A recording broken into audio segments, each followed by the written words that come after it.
Immobilier, investir malin pour préparer l'avenir, d'Alexandre Brunet et Gaëtan Lefebvre, lu par Nicolas Germag. Crise, plan de sauvegarde de l'emploi, chômage, dégradation, mondialisation, précarité, pandémie. Tel est le florilège lexical de la scène médiatique utilisée ces dernières années. L'aspirine qui permettrait de soigner tous ces maux économiques n'a pas été trouvée. À ces difficultés économiques et financières s'ajoute un contexte démographique mettant en péril l'équilibre budgétaire de nos régimes de retraite par répartition. En effet, rappelons que le problème trouve sa racine dans un déséquilibre de plus en plus marqué entre le nombre de retraités et le nombre de cotisants. Comme vous le savez peut-être, les cotisations que vous payez aujourd'hui financent bel et bien les pensions des retraités actuels.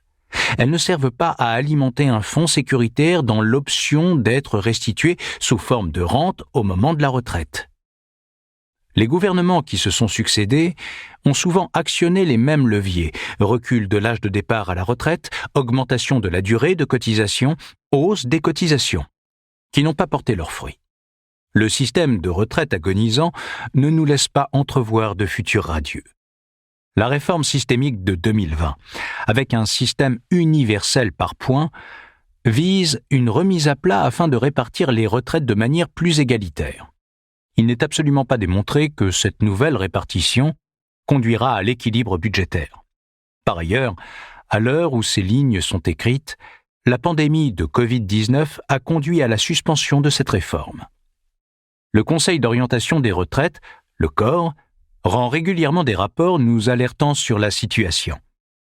Comme le montre le graphique suivant, le rapport démographique va considérablement se dégrader jusqu'en 2035, puis continuer à se dégrader plus lentement jusqu'en 2050. Cette projection s'observe quelles que soient les hypothèses retenues. À savoir, retenons ces quelques chiffres. Selon le Conseil d'orientation des retraites, le nombre de retraités français devrait passer de 15 millions en 2008 à près de 23 millions en 2050. La période allant jusqu'en 2035, marquée par la fin de l'arrivée à l'âge de la retraite des générations issues du baby-boom, présentera une hausse particulièrement rapide. Le nombre de cotisants, quant à lui, passerait d'un peu plus de 25 millions en 2010 à 27 millions en 2030, puis augmenterait légèrement jusqu'en 2050. Malheureusement, étant donné la catastrophe sanitaire mondiale liée à la Covid-19 en 2020, il ne faut pas compter à court terme sur un contexte économique favorable à la croissance, qui permettrait d'envisager d'éponger une part de ce déséquilibre. Introduisons maintenant la notion de taux de remplacement, c'est-à-dire le ratio entre les niveaux de pension versés au moment de la liquidation des droits à la retraite et les niveaux des derniers revenus. À titre d'exemple, un cadre moyen né dans les années 1970 ne pourra espérer un taux de remplacement supérieur à 47%. Plus le salaire d'une personne est élevé et son année de naissance récente, plus son taux de remplacement va se dégrader. C'est un fait indiscutable.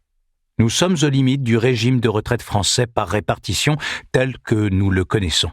Les pensions de retraite issues des régimes obligatoires ne suffisent plus désormais à maintenir notre niveau de vie après la vie active. Cette situation réellement préoccupante va entraîner de graves conséquences sur le quotidien des retraités et des actifs. À la lumière de ces éléments et sans forcer le pessimisme, vous comprenez maintenant qu'il ne faut plus attendre de miracle du système de retraite actuel, et que c'est bien à vous de prendre le taureau par les cornes en préparant votre retraite vous-même. D'autant que, si vous vous y prenez suffisamment tôt, vous réussirez à vous constituer un complément de revenus durant votre vie active, voire à atteindre l'indépendance financière. Imaginez-vous à 50 ans vivre des rentes de vos investissements sans avoir la contrainte d'une activité salariée. Vous pourriez ainsi vous contenter de profiter de la vie et vous réjouir de ce que vous léguerez à vos enfants et vos petits-enfants. Avouez que c'est tentant. Sachez que ce n'est pas impossible, mais attention, cela ne se fera pas non plus sans effort ni investissement personnel.